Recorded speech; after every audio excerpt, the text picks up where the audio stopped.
नमस्कार दोस्तों, सोमवार व्रत कथा। किसी नगर में एक धनी व्यापारी रहता था। दूर दूर तक उसका व्यापार फैला हुआ था। नगर के सभी लोग उस व्यापारी का सम्मान करते थे। इतना सब कुछ संपन्न होने के बाद भी वो व्यापारी बहुत दुखी था, क्योंकि उसका कोई पुत्र नहीं था, जिस कारण अपने मृत्यु के पश्चात व्यापार के उत्तराधिकारी की चिंता उसे हमेशा सताती रहती थी। पुत्र प्राप्ति की इच्छा से व्यापारी प्रत्येक सोमवार भगवान शिव की व्रत पूजा किया करता था और शाम के समय शिव मंदिर में जाकर शिव जी के सामने घी का दीपक जलाया करता था। उसकी भक्ति देखकर मां पार्वती प्रसन्न हो गईं और भगवान शिव से उस व्यापारी की मनोकामना पूर्ण करने का निवेदन किया। भगवान शिव बोले, इस संसार में सबको उसके कर्म के अनुसार फल की प्राप्ति होती है। जो प्राणी जैसा कर्म करते हैं उन्हें वैसा ही फल प्राप्त होता है। शिव जी द्वारा समझाने के बावजूद मां पार्वती नहीं मानी और उस व्यापारी की मनोकामना पूर्ति हेतु वे शिव जी से बार बार अनुरोध करती रहीं। अंततः माता के आग्रह को देखकर भगवान भोलेनाथ को उस व्यापारी को पुत्र प्राप्ति का वरदान देना पड़ा। भोलेनाथ मां पार्वती से बोले, आपके आग्रह पर मैंने पुत्र प्राप्ति का वरदान तो दे दिया, परंतु इसका यह पुत्र 16 वर्ष से अधिक समय तक जीवित नहीं रहेगा। उसी रात भगवान शिव उस व्यापारी के स्वप्न में आए और उसे पुत्र प्राप्ति का वरदान दिया और उसके पुत्र के 16 वर्ष तक जीवित रहने की भी बात बताई। भगवान के वरदान से व्यापारी को खुशी तो हुई, लेकिन पुत्र की अल्पायु की चिंता ने उस खुशी को नष्ट कर दिया। व्यापारी पहले की तरह सोमवार के दिन भगवान शिव का विधिवत व्रत करता रहा। कुछ महीनों के बाद उसके घर एक अति सुंदर बालक ने जन्म लिया और घर में खुशियां ही खुशियां भर गईं। बहुत धूमधाम से पुत्र जन्म का समारोह मनाया गया, परंतु व्यापारी को पुत्र जन्म की अधिक खुशी नहीं हुई, क्योंकि उसे पुत्र की अल्प आयु के रहस्य का पता था। जब पुत्र 12 वर्ष का हुआ तो व्यापारी ने उसे उसके मामा के साथ पढ़ने के लिए वाराणसी भेज दिया। लड़का अपने मामा के साथ शिक्षा प्राप्ति हेतु चल दिया।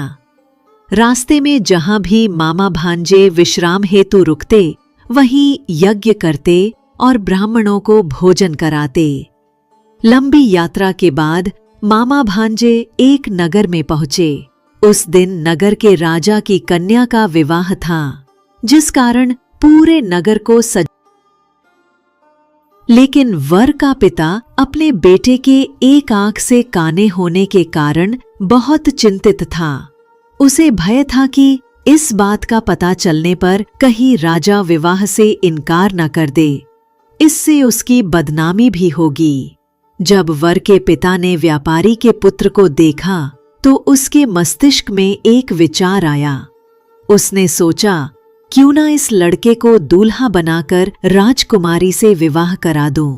विवाह के बाद इसको धन देकर विदा कर दूंगा और राजकुमारी को अपने नगर ले जाऊंगा। वर के पिता ने लड़के के मामा से इस संबंध में बात की। मामा ने धन मिलने के लालच में वर के पिता की बात स्वीकार कर ली। लड़के को दूल्हे का वस्त्र पहनाकर राजकुमारी से विवाह कर दिया गया। शादी के बाद तो वो सच नहीं छिपा सका और उसने राजकुमारी की ओढ़नी पर लिख दिया, राजकुमारी, तुम्हारा विवाह मेरे साथ हुआ था। मैं तो वाराणसी पढ़ने के लिए जा रहा हूँ और अब तुम्हें जिस नवयुवक की पत्नी बनना पड़ेगा वो काना है। जब राजकुमारी ने अपनी ओढ़नी पर लिखा हुआ पढ़ा तो उसने काने लड़के के साथ जाने से इनकार कर दिया। राजा को जब ये सब बातें पता लगीं तो उसने राजकुमारी को महल में ही रख लिया। उधर लड़का अपने मामा के साथ वाराणसी पहुंच गया और गुरुकुल में पढ़ना शुरू कर दिया। जब उसकी आयु 16 वर्ष की हुई तो उसने यज्ञ किया। यज्ञ की समाप्ति पर रात को वह अपने शयन कक्ष में सो गया। शिव के वरदान के अनुसार शयनावस्था में ही उसके प्राण पखेरु उड़ गए। सूर्योदय पर मामा मृत भांजे को देखकर रोने पीटने लगा। लड़के के मामा के रोने विलाप करने के स्वर समीप से गुजरते हुए भगवान शिव और माता पार्वती जी ने भी सुने।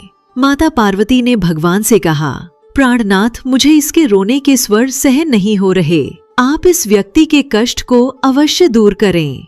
भगवान शिव ने माता पार्वती के साथ अदृश्य रूप में समीप जाकर देखा तो भोलेनाथ माता पार्वती से बोले, ये तो उसी व्यापारी का पुत्र है जिसे मैंने 16 वर्ष की आयु का वरदान दिया था। इसकी आयु पूरी हो गई है। माँ पार्वती ने फिर भगवान शिव से निवेदन कर उस बालक को जीवन देने का आग्रह किया।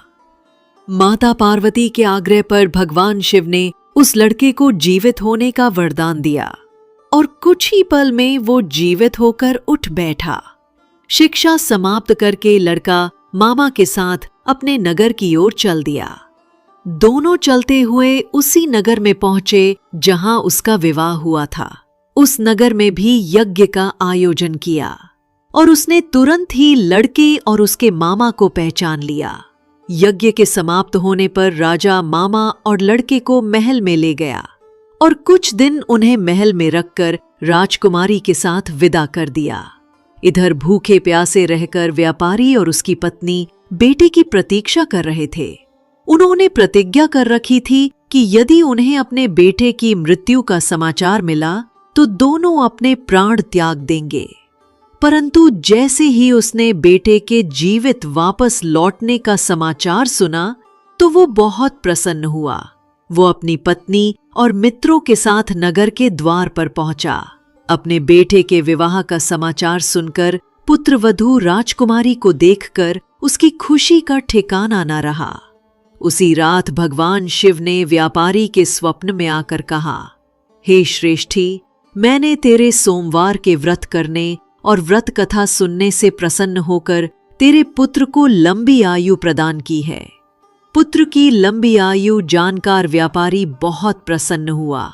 शिव भक्त होने तथा सोमवार का व्रत करने से व्यापारी की सभी मनोकामनाएं पूर्ण हुईं। इसी प्रकार जो भक्त सोमवार का विधिवत व्रत करते हैं और व्रत कथा सुनते हैं, उनकी सभी इच्छाएं पूरी होती हैं।